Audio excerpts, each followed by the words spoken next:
Shalom adik-adik. Nah, adik-adik gimana? Sudah siap belum untuk mendengar kebenaran firman Tuhan? Nah, kita mau siapkan hati untuk dengar firman Tuhan. Pagi hari ini kita mau mendengar firman Tuhan, masih tentang kasih sabar menanggung segala sesuatu. Nah, adik-adik masih ingat nggak cerita kakak yang di minggu-minggu lalu? Nah, kita masih mau belajar nih dari kisahnya Yusuf.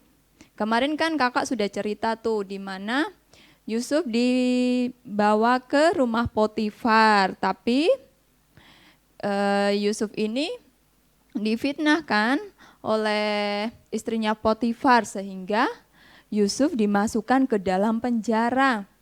Nah, kemudian ini cerita selanjutnya nih adik-adik. Nah, setelah sudah masuk ke dalam penjara. Kisah ini terambil di dalam Kejadian 39 ayat yang ke-20 sampai dengan pasal 40 ayat 1 sampai dengan 23. Nah, di situ di dalam penjara, karena Yusuf ini seorang yang saleh, dia seorang yang baik, dia dikasihi oleh Tuhan, adik-adik. Karena itu kepala penjara sangat mengasihi dia, sehingga dipercayakanlah tugas-tugas di penjara kepada Yusuf. Nah, di dalam istana Firaun terdapat 2 orang pegawainya Firaun. Nah, kedua ini salah satunya juru minuman raja dan juga juru makanan raja atau di istana ya adik-adik. Nah, mereka ini biasa melakukan tugasnya di istana melayani Raja Firaun. Kemudian suatu kali mereka berdua ini kedapatan salah oleh Raja Firaun, adik-adik. Jadi Raja Firaun sangat marah sekali. Yang pertama dia marah dengan juru minuman raja karena dia tidak bisa melayani raja dengan baik. Kemudian raja memerintahkan para pengawalnya untuk memasukkan juru minuman raja ini ke dalam penjara.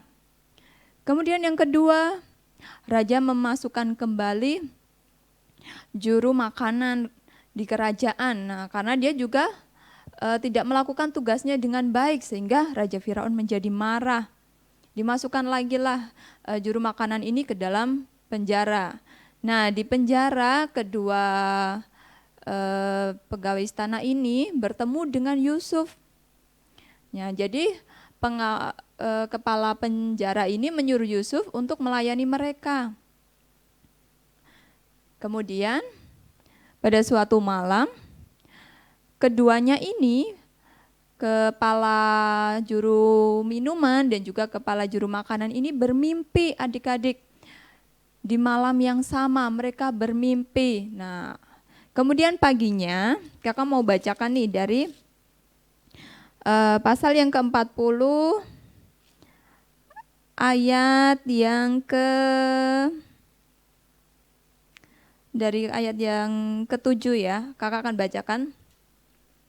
Lalu ia bertanya kepada pegawai-pegawai istana Firaun yang ditahan bersama-sama dengan dia dalam rumah tuannya itu. Mengapakah hari ini mukamu semuram itu? Nah, jadi adik-adik, Yusuf ini bertanya kepada kedua orang tadi, kepala juru minuman dan juga makanan, kenapa hari ini mukamu muram? Kemudian jawab mereka kepadanya, kami bermimpi tetapi tidak ada orang yang dapat mengartikannya. Nah, kemudian Yusuf menjawab, bukankah Allah yang menerangkan arti mimpi? Ceritakanlah kiranya mimpimu itu kepadaku. Kemudian juru minuman raja ini menceritakanlah apa yang dimimpikannya semalam. Dalam mimpiku itu tampak ada pohon anggur di depanku. Pohon anggur ini ada 3 carangnya dan baru saja pohon itu bertunas. Bunganya sudah keluar dan tanda-tandanya penuh buah anggur yang ranum. Dan di tanganku ada piala Firaun. Buah anggur itu kuambil, lalu kuperas ke dalam piala Firaun. Kemudian kusampaikan piala itu ke tangan Firaun. Nah, adik-adik, setelah Yusuf mendengar apa yang dikatakan oleh juru minuman ini, dia menjelaskan kepada juru minuman raja ini apa arti dari mimpinya. Ayat yang ke-12 dikatakan, beginilah arti mimpi itu. Ketiga carang itu artinya 3 hari. Dalam 3 hari ini Firaun akan meninggikan engkau dan mengembalikan engkau ke dalam pangkatmu yang dahulu. Dan engkau akan menyampaikan piala ke tangan Firaun seperti dahulu kala, ketika engkau menjadi juru minumannya. Tetapi ingatlah kepadaku apabila keadaanmu telah baik nanti, tunjukkanlah terima kasihmu kepadaku dengan menceritakan hal ihwalku kepada Firaun, dan tolonglah keluarkan aku dari rumah ini. Sebab aku diculik begitu saja dari negeri orang Ibrani, dan di sini pun aku tidak pernah melakukan apa-apa yang menyebabkan aku layak dimasukkan ke dalam liang tutupan itu. Nah, kemudian setelah mendengar bahwa arti mimpi dari juru minuman raja tadi, kemudian juru makanan raja berani menceritakan kepada Yusuf tentang mimpinya itu. Dia berkata, aku pun bermimpi juga, tampak aku menjunjung tinggi bakul berisi panganan. Dalam bakul atas ada berbagai-bagai makanan untuk Firaun, buatan juru roti, tetapi burung-burung memakannya dari dalam bakul yang di atas kepalaku. Yusuf menjawab, beginilah arti mimpi itu. Ketiga bakul itu artinya 3 hari. Dalam 3 hari ini Firaun akan meninggikan engkau tinggi ke atas dan menggantung engkau pada sebuah tiang, dan burung-burung akan memakan dagingmu dari tubuhmu.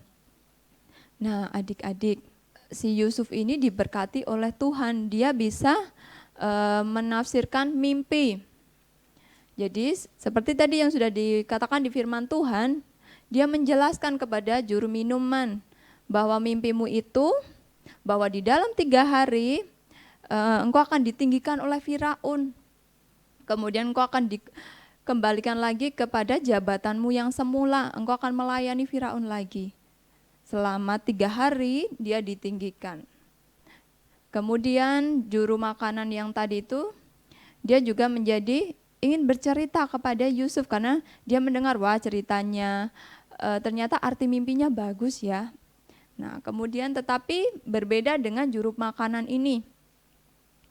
Memang 3 hari sama dengan 3 juru minuman ini, sama-sama ditinggikan. Tetapi pada akhirnya juru makanan kerajaan ini tidak dikembalikan ke posisinya yang pertama, tidak dikembalikan lagi adik-adik ke sebagai juru makanan kerajaan, tetapi digantung. Nah, dihukum ya. Nah, terjadilah seperti apa yang Yusuf katakan itu adik-adik, semuanya terjadi. Tetapi apa yang pernah Yusuf katakan kepada juru minuman itu tidak diingatlah oleh dia. Jadi dilupakan semua jasa baik Yusuf kepada juru minuman itu. Jadi sekalipun Yusuf ini sudah sangat baik ya adik-adik ya dengan juru minuman ini. Bahkan dia menyampaikan, nanti kalau kamu sudah dikembalikan lagi menjadi juru minuman, tolonglah aku, katakanlah kepada Firaun bahwa aku ini tidak bersalah. Tetapi juru minuman ini ternyata dia tidak mengingat kebaikan Yusuf. Nah, adik-adik, kita mau belajar nih. Mau belajar dari sikap, sifat, karakternya Yusuf yang selalu baik kepada setiap orang, sekalipun apa yang dia kerjakan itu tidak diperhitungkan oleh orang lain. Sekalipun apa yang dia lakukan, dia sudah menolong orang itu, tetapi orang itu tidak menghargai Yusuf. Sekalipun Yusuf tidak dihargai, dia tetap punya hati yang mengasihi adik-adik. Sehingga dia punya kasih yang sabar di dalam menanggung segala sesuatu di dalam hidupnya. Sekalipun dia mengalami pencobaan, ujian yang berat di dalam hidupnya, Padahal dia tidak melakukan kesalahan, tapi dia mengalami hal itu, tapi dia tetap sabar adik-adik. Dia punya kasih yang begitu besar, dia mengasihi Tuhan yang dia sembah, dia mengasihi orang-orang, sekalipun orang-orang yang dia tolong tidak memperhatikan dia, bahkan melupakan jasa baiknya dia adik-adik. Nah, sama seperti yang dikatakan di Matius 5 ayat yang ke-44. Kakak akan bacakan ya. Di dalam Matius 5, kalau kalian ada Alkitab, kalian bisa membukanya bersama-sama dengan kakak. Kakak akan bacakan ayat 44. Tetapi aku berkata kepadamu, kasihilah musuhmu dan berdoalah bagi mereka yang menganiaya kamu. Nah adik-adik, sama seperti Yusuf ketika dia banyak orang yang berbuat jahat kepadanya, yang memusuhi dia, tapi dia tidak membalas itu dengan kejahatan. Bahkan di firman Tuhan dikatakan bahwa kasihilah musuhmu dan berdoalah bagi mereka yang menganiaya kamu. Jadi Tuhan sendiri pun mengajarkan kita untuk mengasihi musuh-musuh kita. Bahkan bukan sekedar mengasihi, tapi kita juga diajar untuk mendoakan adik-adik. Jadi ketika kalian mungkin dengan teman-teman kalian, lingkungan di sekitar kalian, kalian tidak dihargai ataupun apa yang kalian kerjakan itu orang tidak berterima kasih, bahkan mungkin menganggap itu hal sepele, kalian jangan marah. Ya, tapi kalian harus tetap mengasihi orang itu dan bahkan berdoa bagi orang itu. Sama seperti juga yang dikatakan di dalam Lukas 6 ayat 27. Yuk kita akan baca bersama-sama. Di Lukas 6 ayat 27. Tetapi kepada kamu yang mendengarkan aku berkata, kasihilah musuhmu, berbuatlah baik kepada orang yang membenci kamu. Wah, Tuhan kita itu Tuhan yang penuh kasih adik-adik. Dia mau kita mengasihi, bahkan musuh kita sekalipun Tuhan mau kita mengasihi dia. Dikatakan bahwa kasihilah musuhmu, berbuatlah baik kepada orang yang membenci kamu. Jadi ketika ada orang, ada teman kamu atau siapapun yang tidak suka dengan kamu, membenci kamu, Tuhan bilang apa? Kasihilah. Nah, Tuhan mengajarkan kita untuk mengasihi adik-adik. Karena Tuhan itu juga sudah lebih dulu mengasihi kita. Bahkan kasih Tuhan itu begitu besar kan dalam hidup kita ya. Bahkan dia rela memberikan anaknya yang tunggal untuk menebus dosa kita. Begitu besar kasih Tuhan itu atas hidup kita. Dan Tuhan mengajarkan kita juga untuk mengasihi orang-orang di sekitar kita. Bahkan musuh kita pun Tuhan mau untuk kita kasihi adik-adik. Jadi ketika kalian mungkin mengalami masalah, ketika ada orang-orang yang menyakiti hati kalian, jangan marah adik-adik. Tapi terus kasihi orang itu, doakan orang itu. Biar Tuhan sendiri yang menjamah hatinya. Tuhan sendiri yang mengubahkan orang itu. Ya, jadi jangan sampai kalian merasa marah, apalagi sampai dendam, itu tidak boleh adik-adik. Karena apa? Karena Tuhan itu penuh kasih, Dia yang sudah lebih dulu mengasihi kita. Kita juga harus mengasihi orang-orang di sekitar kita. Nah adik-adik,